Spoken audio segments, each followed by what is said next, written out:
Hello and welcome to the Action Network Podcast, UFC Betting Preview. I'm Sean Zerillo, joined today by Billy Ward to help you break down this weekend's UFC card, give you our best bets, favorite underdogs, top props, and more. And if you'd like to tell some of the bets that we discuss on today's show, you can look for the quick slip links both in the podcast and the video description, or visit actionnetwork.com/betnow.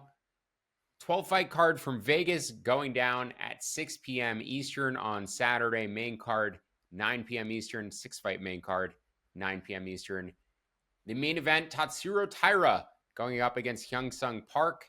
Park, a late replacement for Amir Albazi. Late as of 3 or 4 days ago, it was supposed to be Taira against Albazi. So Park stepping in on super short notice here. And worth noting, he's only seen a third round twice in his professional career, is undefeated, entered off of Road to UFC, got a couple of UFC wins against Carlos Hernandez and Shannon Ross, and is now getting elevated to a short notice main event spot in place of Albazi. And I do think getting a Taira fight on short notice is a particularly tough task because this is a kind of guy that you would want a full camp to prepare for. I think Billy could speak more to the technical aspects of that. But if I were fighting Tatsuro Taira, I would want as much preparation time as possible in order to prepare for his grappling style. Coming off of his 5-round loss, first career loss against Brandon Royval, where he was able to have some grappling success, but largely got outstruck. Now, he has made improvements to his offensive striking game throughout his career. Where I do worry about Taira in this fight, potentially, is the defensive striking, because he only defends strikes about a 46% clip. He is hittable, and Park does swing very hard. He's not the most technical fighter, not the most technical boxer, but he will wing punches and try to hurt his opponents. He has some submission skills of his own, but ultimately, I do like Taira to get this fight to the ground, to control things, and potentially to finish Park later on in the proceedings, especially as Park likely tires out in the championship round. So I like Taira. I like Taira live probably too after round 1 or round 2, considering he's the fighter on the full camp. If Park has any early success, if that price moves in, I think you could probably live bet Taira at a better number. But I also like the fight to end inside the distance at about minus 175, and the fight or Taira to win inside the distance at about even money. I projected that closer to minus 110 or minus 115. So fight ends inside the distance, Taira to win inside the distance, and then Taira's money line live after round 1 or round 2, depending upon Park's early success. Billy, you're going with a prop for this fight, Taira to land over 2.5 takedowns at minus 115. I would imagine you're probably interested in a live angle as well, considering the short notice aspect here for Park and the pre-fight price not being too ridiculous. I kind of expected something north of minus 400 for Taira here pre-fight. So what are your thoughts on this matchup? How do you break it down? And then any other betting thoughts aside from your over 2.5 takedowns prop? Yeah, to your point about the full camp, Park was in camp. He was slated to fight Steve Erceg either next week or 2 weeks from now, correct? 2 weeks, yeah. Yeah. In a 3-round fight against a guy who's known for his boxing. And now he gets just a drastically different matchup against Tatsuro Taira. So not only is Taira with his unorthodox grappling a guy I'd want to camp for, if anything, they were probably training less grappling than they normally do because of the matchup with Erceg, or more offensive grappling, I should say, because if anyone was going to initiate takedowns there, it would have been Park, who's, 3 submissions in his 5 UFC or Road to UFC wins. He probably assumed he was going to be doing offensive grappling. Now you throw him in there with Taira, it's a drastically different matchup. I like the takedown prop because I think Park is just good enough to survive the ground with Taira, where he's not just going to get melted the first time, and probably get back to his feet at least early on. So he might get, Taira might get 2 takedowns just in the first round because Park keeps scrambling back up. Taira takes him down again.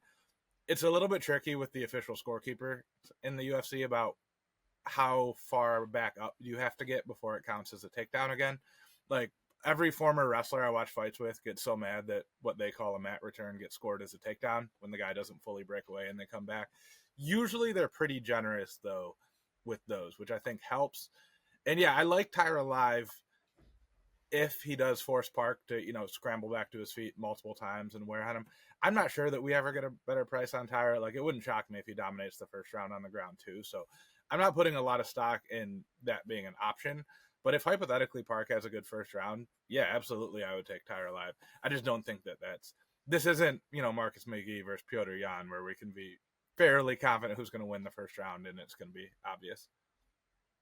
Yeah, got some good prices on Piotr Jan live after round one last week. Yeah. Probably my best read of the card. Last two cards have been a little bit rough for me, but that Jan live angle after round one, I think I got and like the plus 3.5 on McGee cashed. I threaded the needle on both of those. I was pretty excited about that. McGee's super competitive in that fight. Yeah, we did a good one. Good job breaking that one down. Granted, I feel like all 3-round Piotr Jan fights kind of play out like that now. Yeah, so it is the go-to read and the go-to bets, but happy to see one kind of play out to expectations. Speaking of last week's fight of the night, let's move on to this week's fight of the night between Mateusz Rąbecki, podcast favorite, and Chris Duncan, who's another podcast favorite, a guy you bet on and won quite a bit of money on, Billy. So want to get your read on this first. I would assume you'll have a breakdown up for this fight on actionnetwork.com because you've been the Chris Duncan whisperer, coming in here at about plus 180, Rąbecki minus 220. This fight, the odds to go to decision about the same as the main event, roughly plus 150 GTD, minus 200 NZITD. Duncan, the bigger man, 3 inches taller, 5-inch reach advantage, but Rąbecki, the much better athlete, quicker, probably more powerful, and better durability as well. I lean goes to decision here, Billy. I lean Rąbecki decision. We both like this fight to go a little bit longer because you're playing a same game parlay with Rąbecki, and I believe over 4.5 minutes. Is that correct? Yeah, I mean, this is kind of a choose your own adventure on how risky and how long you want to take it. I was looking for fight to start round 2, but they don't let you include that in the same game parlay. So, whatever like variation of that. Outside of the stylistic stuff, which you're right, I'll have a breakdown up on Saturday morning. The big factor here, I think, that people are missing is they are teammates at American Top Team. We see it often where teammates are a little bit more cautious against each other than they are. My theory there is that, like, you and I train together. I know you've got a really good guillotine, so I'm worried about your guillotine. And I've got a big right hand. And these are specific examples to this fight for the record. Or big left hand in Rąbecki's case. So you're worried about that, and we both kind of are hesitant a little bit. The other part of that is Rąbecki has actually asked for this fight on multiple occasions. He offered to step in as a short notice replacement against Duncan. In the interviews with Duncan about it, you can tell he's a little bit, like, hurt about it. Like, he wasn't happy for this thing. If you were very confident that you're going to beat the guy you train with all the time, and he volunteers to fight you, you'd be like, yeah, great, I'll take it right away. You're not going to be feeling any type of way about it. It's kind of obvious from what both guys have said about it that, at least in my opinion, Rąbecki probably gets the better of the training sessions between the two of them just based on how they're approaching it. And with that said, yeah, he's very durable. From a stylistic standpoint, Duncan's last 2 wins are guillotines, and Rąbecki is like a 3-time European BJJ champion at black belt. He's not going to get guillotined. He also has no neck.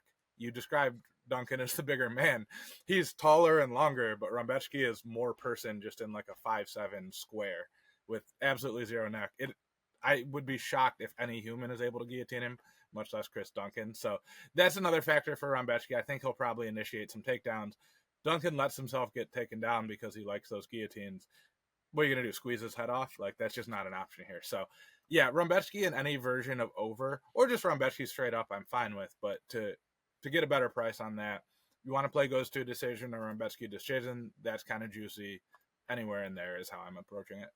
I'm glad you brought up Rąbecki having no neck and unlikely to get guillotined. I have another fighter on this card who I think is in a fight where he should get guillotined or should get choked out, but he also has no neck. We'll get to that one a little bit. You could decide amongst yourselves who you think that fighter might be, taking a look at the card. My other point on this Rąbecki Duncan fight, as you said, you can kind of choose your own adventure with regard to how long you want to go. What were the odds on the over 4.5 for Rąbecki, Billy? The over if you combine those, combine those as minus 105. So like basically even money. Okay, so Rąbecki in over 1.5 rounds is plus 130, and Rąbecki decision is plus 310. So if you want to ladder those up, I think that's acceptable, like 0.1, 0.1, 0.1. If you want to, just choose one as opposed to the other based upon where you're able to get money down. I think any of those options, Rąbecki and the fight to go a little bit longer, laddered up. I think I made his decision prop around 2-1, and you can get plus 310 on Rambechki decision. And then, as I said, the over 1.5 plus 130, and Billy's on over 4.5 minutes with Rambechki at minus 105. Let's go to our top underdogs for Saturday's card. I've got two longer priced underdogs. Billy's got a couple about plus 140 to plus 160. We're going to save one of those for the end. Let's start with my bigger dogs and Nathan Fletcher at about plus 330 against Rinya Nakamura. Nakamura, clearly the better wrestler. He did not pursue the wrestling in his last fight against Muin-Gafarov until the third round, when he was already down 2-0 on the scorecards, had taken some damage early in the fight. Big favorite, completely bizarre approach to that fight. And frankly, I don't know if Rinya Nakamura wants to fight. I know he likes to wrestle. I know he is clearly a much better hammer than he is a nail, but seeing the lack of fight IQ, the lack of urgency with regard to the offensive wrestling in his last matchup, I thought was extremely concerning. Nathan Fletcher, good jiu-jitsu skills, did get taken down a bunch of times in his last fight against Callum Lawford, did fight to a split decision in that matchup, actually outlanded Lawford at distance, outlanded him overall, 114 to 65 on strikes. Also controlled about 40% of the grappling positions in that fight. So even though he was taken down, I think he was taken down 6 times on 12 attempts, only got 1 takedown of his own. The grappling control time was basically 60-40 against him. So was not completely washed in the grappling, does have some good scrambling, some good jiu-jitsu skills. And overall, Nakamura just not a guy who is going to throw more than one punch at a time or try to control you on the mat if he's able to get the fight there, or if he desires to get the fight there and he is a decorated wrestler. I just do not trust his fight IQ or his tenacity or, frankly, his heart. I do not think this guy wants to fight, and the moment he takes damage, I think he's going to run away from it. That said, Nathan Fletcher, not necessarily the kind of opponent that is going to put serious damage on you, so Nakamura may not feel too much anxiety or pressure in a fight like this, and maybe he just goes out and controls this fight on the mat. But after that last fight, it's really tough to make Rinya Nakamura such a big favorite, knowing the fight IQ issue could persist. So, Billy, any thoughts on Nathan Fletcher against Rinya Nakamura? I know you like Nakamura overall as a prospect, but do you kind of see where I'm coming from when I say that I have less confidence in most fighters that he doesn't actually want to be in a violent match? Yeah, you just have to, like, that. The question at play here is whether Nakamura was trying to work on his striking and build experience in a fight they thought they would control easily, or he just doesn't know what he's doing, right? Like, it's plausible that was an intentional decision by him and his team. They're like, we should control this guy. You know, Nakamura's got big power when he throws. Maybe we'll just play with our striking, you know, get some reps in before we fight tougher guys. And then they're trying to scramble when the first 2 rounds go against him. And it's like, oh, you know, what are we going to do now? That's one option. The other option is exactly what you said, where some combination of fight IQ or desire is lacking in him. The only thing I'll push back on, and I don't even think this actually works against your bet, it might work for it, is Fletcher, to say he was taken down is almost a misnomer because he wants to be there. So if you're going to, like, he's not being taken down against his will. He is choosing to go to the mat if you try to grab him. The one bet I've been looking at, and they still don't have the props up, is Nakamura over takedowns, if it's reasonable. Because Fletcher's going to let him take him down. Fletcher might have success once they're down there. You know, Nakamura is not a decorated submission guy or anything like that. That, I think, is an interesting angle, but I still haven't had those props up. So if you're doing, you know, DFS prop sites or whatever, that's a good place to look, I think, something like that. But yeah, I'm kind of with you. I think this fight will tell us a lot, though. Like, if he comes out and just does the A game and dominates, then you go, okay, you know, party's back on with Nakamura. Much like the next fight for Bo Nickel. I've called Nakamura Japan's Bo Nickel for a long time. Both coming off their first career loss. We'll see how either of them responds. Another fight, another wrestler versus jiu-jitsu practitioner fight in Rafael Estevam against Felipe Bunes. Estevam undefeated, 13-0 in his career. Loves to wrestle. He averages 6.4 takedowns landed per 15 minutes. 35% accuracy on those shots. So he shot 41 takedowns in his past 2 fights. He has not controlled them, though, for that long of a period of time because the opponents are consistently getting back up, and then he has to shoot another one and try to get back on top of his opponents. So outstruck 53-11 by Charles Johnson at distance, outstruck 31-9 by Jesus Aguilar at distance. Jesus Aguilar has a 62-inch reach in that last fight. So I do think Estevam very vulnerable to getting outstruck on the numbers against any opponent, very vulnerable depending on who the judges are to not getting deference for the takedown and control time that he will have, because he really doesn't do a ton with it. Buna is very capable of fighting from bottom, potentially throwing up submission attempts from bottom and stealing the round from bottom, or if he's able to keep this fight standing for any extended stretches, I think he could steal minutes on the feet potentially. I like Bunes on the money line a little bit. I think I like the goes to decision in this fight as well at plus money. Bunes just to survive all 15 minutes. I think Estevam has the better cardio, but Bunes capable of winning via submission from bottom or just landing slightly more damage if he's able to keep this fight standing. So another very similar stylistic matchup as the Nakamura and Nathan Fletcher fight. Bunes may be slightly lesser cardio, though, than Fletcher overall, which is why I would probably lean to the GTD as opposed to betting Bunes, just because I don't think his chances of winning round 3 are as high as Fletcher's are against Nakamura. So, Billy, any thoughts on undefeated Rafael Estevam going against Felipe Bunes this weekend? I like everything you said, but Bunes is 35. You know, he's a 14-7, 35-year-old. If we had seen what we'd seen from him, but he was 26 and we thought he was still getting better, I would probably jump in on that bet. Only thing I'll add from a betting standpoint is, did you look at the plus 3.5 in that fight? Because if you're worried about his third round, you think it goes to a decision, that kind of leads me that way. I think it's probably plus money. I didn't actually look at that one, but that would, I think, kind of combine everything you're saying in a little bit of a safer package. I think it's plus 140, so not a great price, but that's how I would play it if I read it the same way you did, if that makes sense. Yeah, no, that definitely makes sense. I'm trying to see what the GTD odds are because I feel like they're pretty similar. And at that point, I would likely just take the GTD in case he minus 130 go to a distance. All 3 rounds. 70 cents better. And you have a little bit more, or a little bit different win equity, right? Because stoppage for the underdog would get you there too. So I don't know. I can see it a lot of ways, but. Yeah, and Bunes may have more finishing upside overall. So that could be an interesting way to go about betting this fight for sure. Yeah, I think I made the GTD about minus 150. So I would be okay laying juice and then also playing Bunes on the money line potentially, considering the finishing upside being on his half. But yeah, if I'm staking one of those bets bigger than the other, it is likely the GTD prop, I believe. Before we get on real quick on that too, we should mention that Bunes was originally supposed to fight Andre Lima. It's Estevam that's coming in on short notice, or not that short a notice. I think they made it like 2 weeks ago or something, so not horrible, but somewhat of a unique situation where we see a heavy favorite for the guy who came in as the replacement. I don't know if that impacts anyone's thoughts on it at all. I think if anything, that would push me more towards the plus 3.5 rather than goes to a decision, because maybe the replacement guy is the one who gasses out late and gets that late finish. I don't know. Yeah, fair points being made all around. Yeah, I think I trust Estevam's cardio more, just being the younger man, regardless of the short notice aspect. The fact that he's a wrestler, I tend to trust the cardio for wrestlers in general. But no, that's worthy of bringing up. I think the GTD, out of the more I think about it, I think the GTD may be the move in that fight.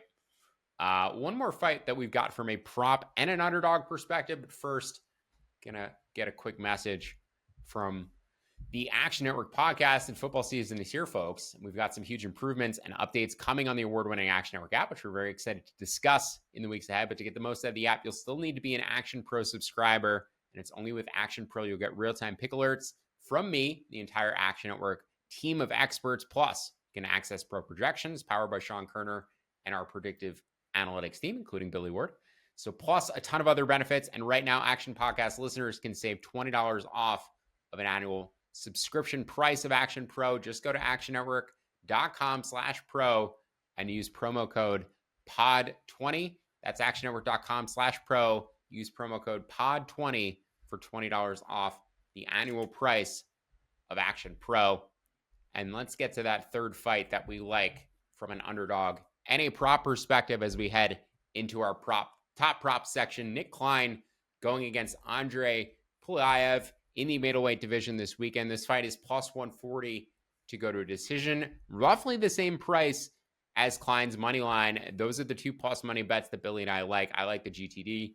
Billy likes Klein on the money line. I like Klein too.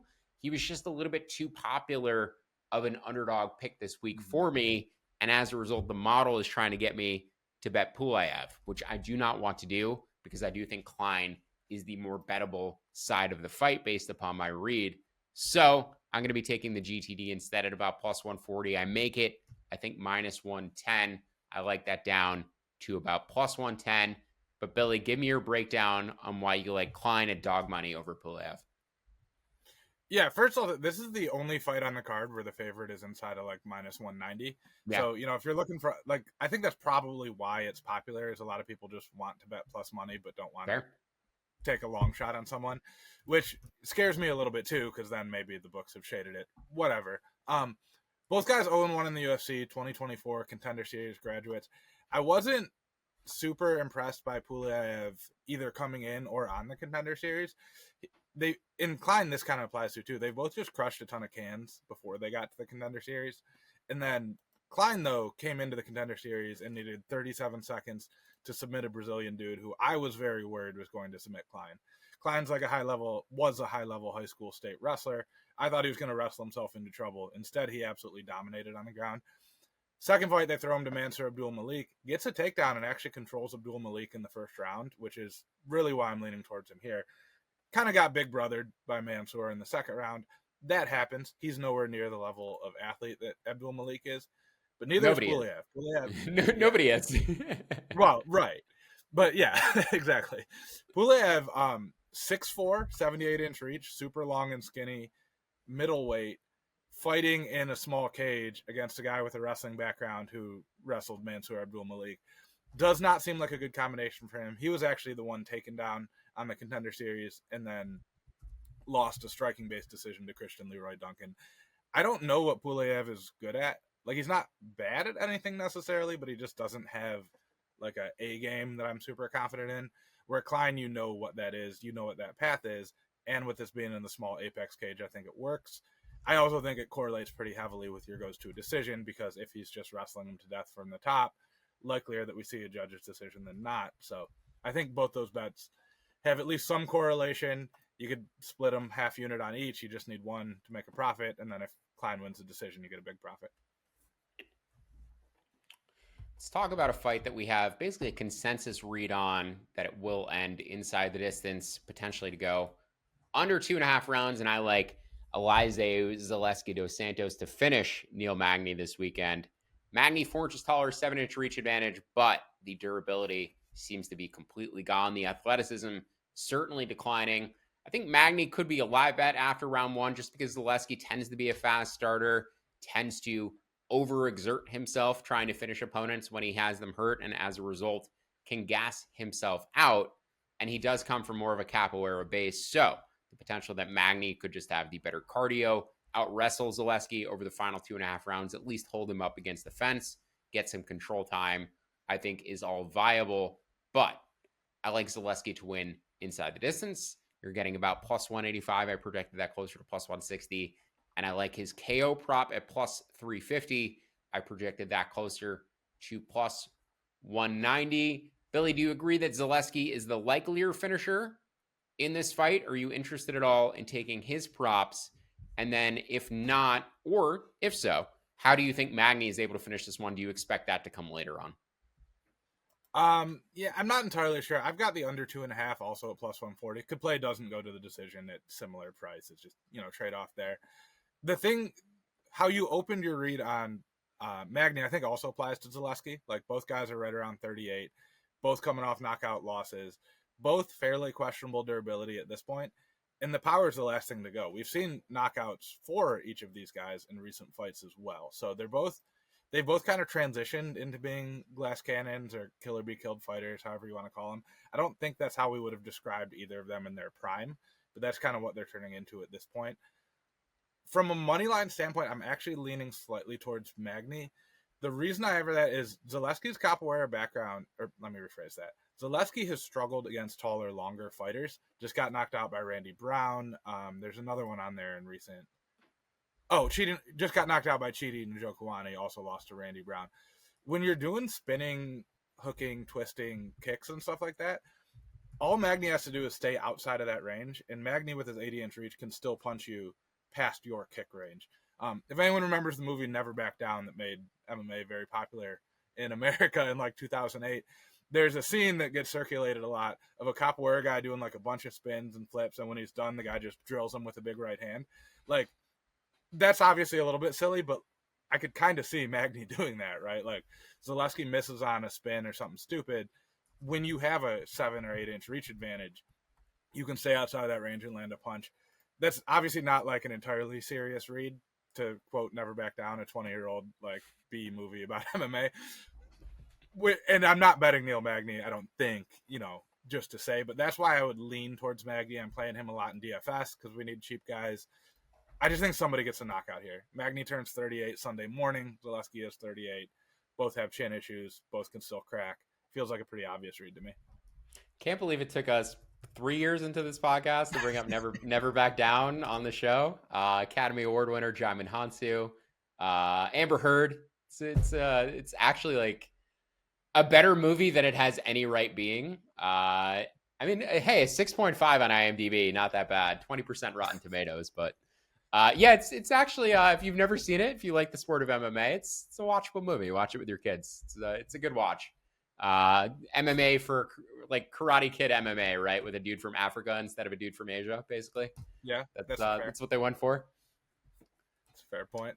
That was right around when I started training was when Never Back Down. Like, I'd been training for a little bit before it started, so we just got such an influx of like teenagers when that movie came out, which is actually kind of nice for the gym.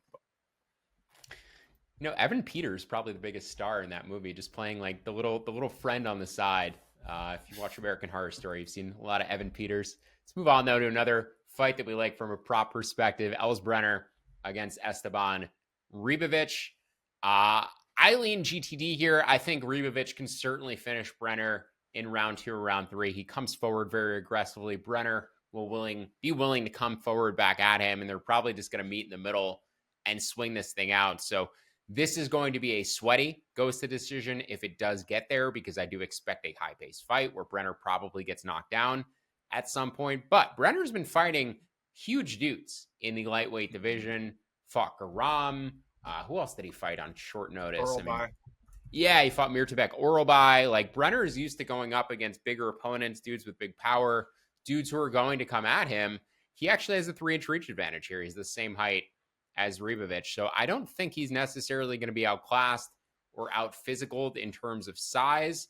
I do think Ribovic just throws more and he hits the body a ton. And that could be where he folds Brenner down the stretch of this fight. But Model likes Brenner on the money line and projected him closer to plus 170. If you are betting one side of this fight, I do think it could be a potential high variance, high volume striking fight where the judges are just weighing one side of the volume against the other. And as I said, Brenner does have a slight reach advantage, but I also like this fight to go to a decision. I projected that at minus 112. I would probably take that at any plus money number. I think it's plus 140, maybe plus 120, but I like Brenner and Ribovic to go all 15, a very sweaty 15, but I like it to go all 15. And I would probably lean to Ribovic to win by decision, despite saying that there is money line value on Brenner, regardless of my model projected edge. I kind of lean Ribovic to win this fight by decision or to win in round 3. Billy, any thoughts for you on Brenner and Ribovic? This could be potential fight of the night material based upon the pace that these guys like to keep. So you have any betting thoughts on this one? Yeah, a couple thoughts. If Brenner chooses to grapple, which he occasionally does, averages about takedown per 15 minutes, I think he could be in a real good spot. Ribovic got taken down 11 times by Loic Radzhabov, 3 times by Kamala Kirk, once by Nazareth Hekparis. These are not guys that typically wrestle, other than Loic, but they were able to against Ribovic, and Brenner sometimes wrestles. He got 3 takedowns in Oralbai, which is super impressive if you've seen Oralbai fight. Like, that is hard to do. I think that's a pretty clear path that he might not take because he likes getting performance bonuses more than he likes cashing his win money. With that said, this fight was originally booked in November of 2023. Brenner was a minus 155 favorite going into that fight.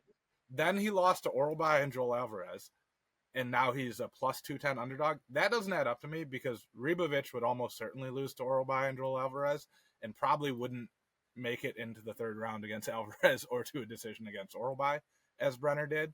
So I don't think we should adjust our priors on Brenner based on losing to two really tough dudes, especially considering that Ribovic has lost to Nasrat Haqparast in that same time frame. So I know that's a little bit of a long-winded way to get to it, but I do think Brenner should be at least a closer underdog here, and I'm probably going to put like half a unit on his money line in this one. No, that's a great shout by you. And I didn't realize that he was the favorite when they were booked previously. How long ago was that fight supposed to take place? About a year and a half, November of 2023, or I guess closer to 2 years now. It's August, but Yeah, and it's not like there's any age concerns or anything on the Brenner side. Was knocked out. I guess that's really the only thing that you could say. Like the durability maybe a little bit lessened. But yeah, that's a very good point. We tend to discuss on this show like the opening lines tend to be a little bit more accurate in MMA, I feel like, than closing lines at times. So seeing a pass line between these two where Brenner was listed as the favorite, I think is very telling that he's likely the value side of this fight. Let's move on to a couple more props that you like at big plus money against Pierre Rodriguez going up against Ketlin Souza. I believe this is the first fight on the card, women's strawweight division. This fight is minus 300 to go to a decision. Typically we side with the underdog in fights that are heavily juiced to go to a decision. I do lean Rodriguez by decision here at minus 110. I think I projected that closer to minus 115. But Billy, you like this fight to go all 15 minutes because you think it could be a draw at 50 to 1, or you like somebody to get a point taken away at 20 to 1. Rodriguez tends to be a little bit of a cheater. So I would imagine of the two, you think the point deduction is going to come from her side, right? Absolutely, yeah. I mean, who can forget the fight against Ariane Carnelossi? She dropped Carnelossi, followed her down to the ground, headbutted her once, got warned by the ref. It looked like she looked at the ref and then just blatantly headbutted her again. It was the most blatant thing I've ever seen in a UFC fight.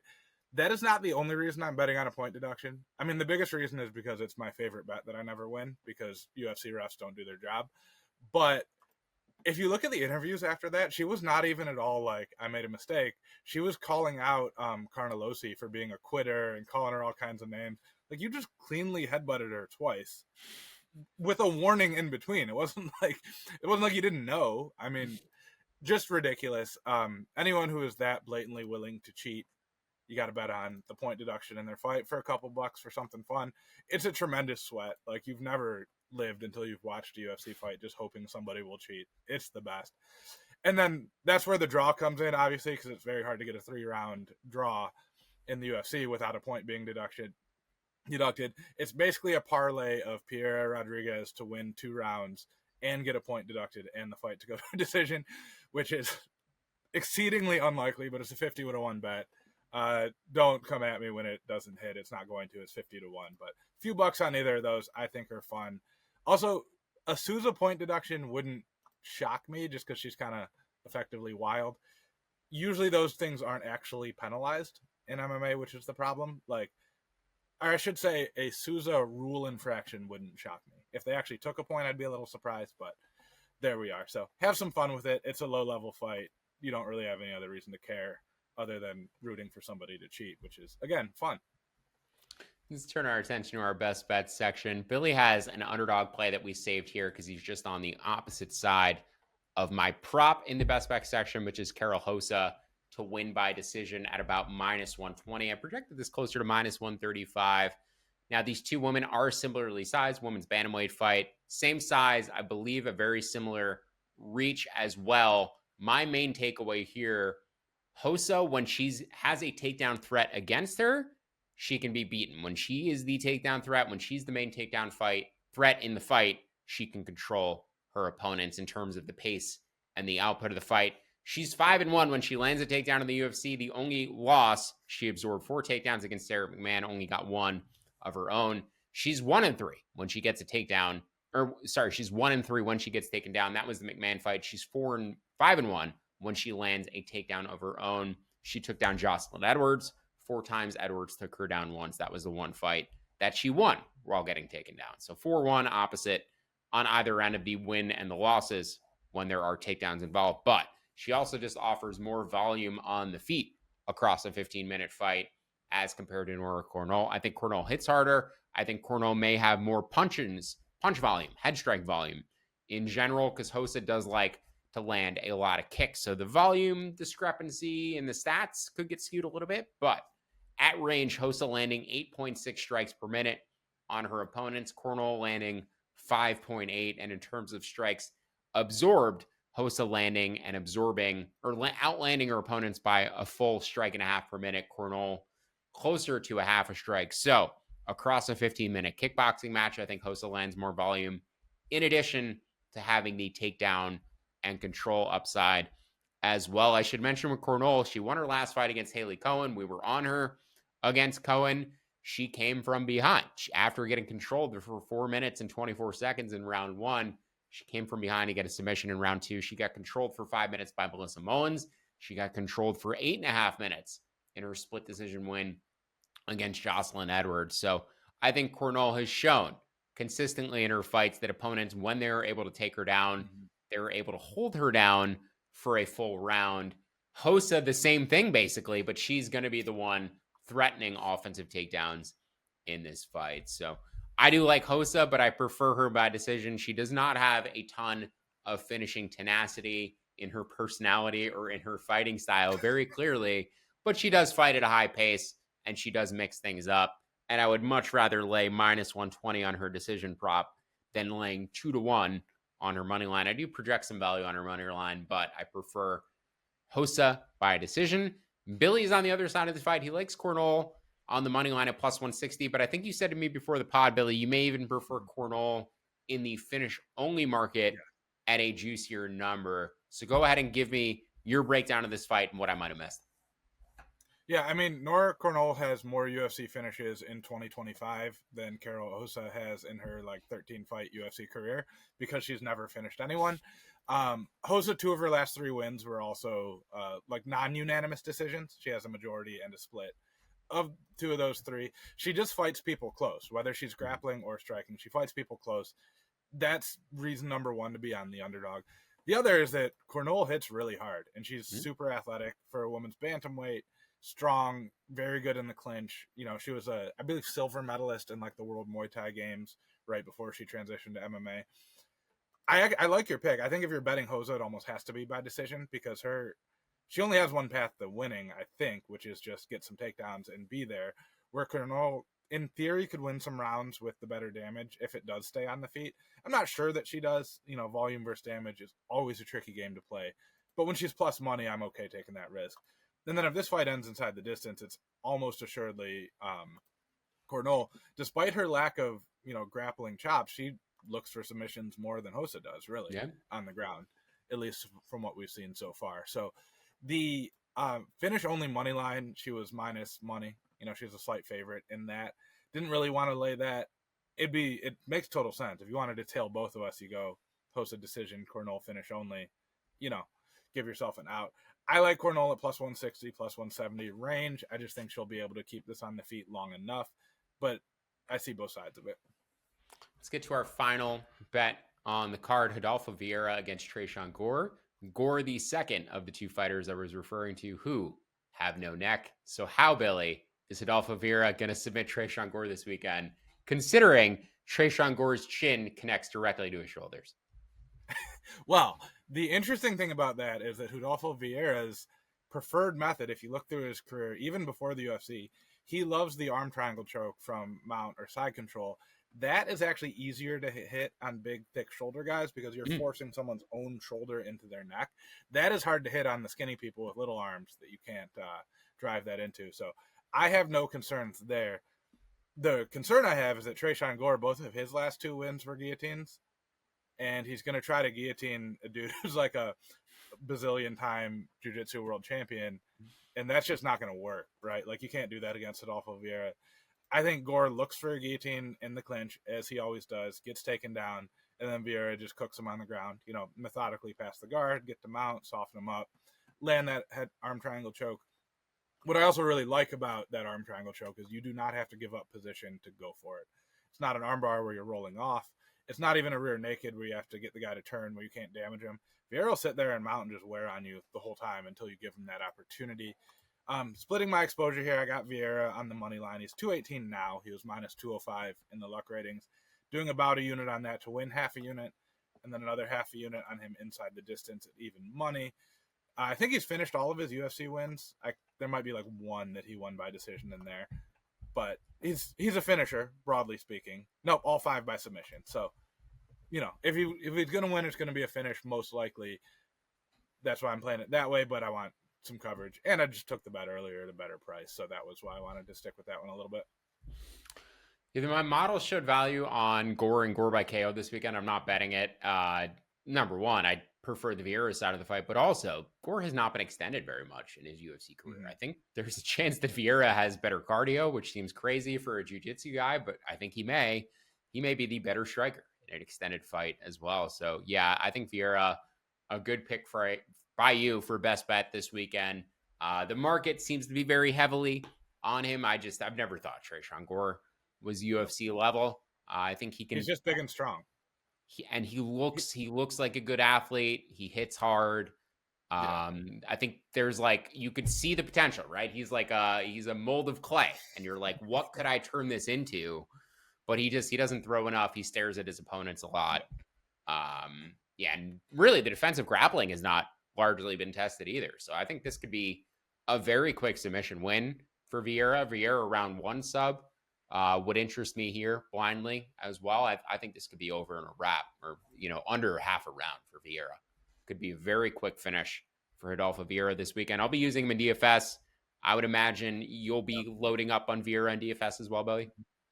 I wrote him up in my DFS breakdown on Fantasy Labs as my stud pick for the week for those reasons. Just the right combination of safety and upside, where a lot of fighters have one or the other. Like Nakamura could have a massive upside. You pointed out, not extremely safe. Vieira, I think, is one of the only favorites where I feel both confident that he controls it fairly easily and brings upside. So hard to pass up on that. Yeah, looking at other potential round 1 finishes, I guess Zaleski, maybe Brambechki or Ribovic. Nakamura, I guess, a ton of takedowns and control upside. Estevam, a ton of takedown and control upside. Did I miss any of your big studs this week? Austin Bashi, who we haven't talked about. Yeah, the 2 fights we didn't get to, the Bashi and Giannis fight and the Kevin Vallejos Danny Silva fight. There were no props out for the Bashi Giannis fight as of last night. I believe still none out as of today. And Bashi is a minus 700 favorite. Did lose his UFC debut, but considered a very high level prospect. I don't have any betting thoughts on that fight. I'm not sure if you do. You did, though, seem to have some thoughts on the Vallejos and Silva fight. I like that fight I lean to that fight to end inside the distance based upon my projections and the math. I feel like, though, Silva's going to be competitive and that one's going to go all 15 minutes and end up being a closer decision than people would expect based upon the money line odds. So how do you see that one playing out between Vallejos and Silva? Do you think it goes all 15? I know you lean to Silva, but do you think he can finish Vallejos, or he's likelier to win a decision? I think Silva is likelier to win a decision. Vallejos is likelier to get a finish. We know Vallejos is an elite, awesome, fun to watch boxer. Haven't really seen anyone try to wrestle against him other than John Silva, who landed a takedown. Silva gets a lot of takedowns, likes to grapple. None of this is me saying that I know Vallejos can't wrestle. We just don't know if he can wrestle. So when you're getting plus 3-1 odds or better on Silva, I think it's worth a slight sprinkle.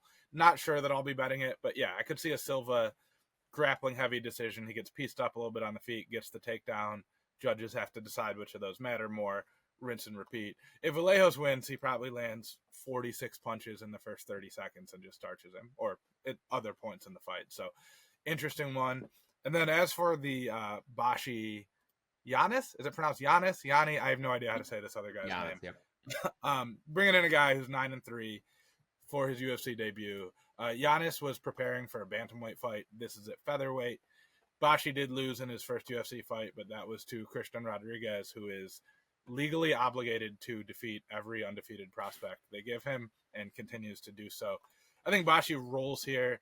If we get Bashi by sub at close to even money, I'd probably play that. He's won no-gi worlds at brown belt, state champion wrestler in high school, all that good stuff. So that's how I would play it, but I just have no idea what the prices are going to be there. That'll do it for our UFC betting preview for this week. You can find more UFC betting content for both Billy and myself on actionnetwork.com. And if you'd like to instantly tell some of the bets that we discussed on today's show look for the quick slip links both in the podcast and the video description, or visit actionnetwork.com/bet now. Don't forget to download the free award-winning Action Network app and sign up for Action Pro for immediate access to expert picks and analysis. Best of luck with all of your bets this weekend. Enjoy the violence. Thank you for listening. See you back here next week.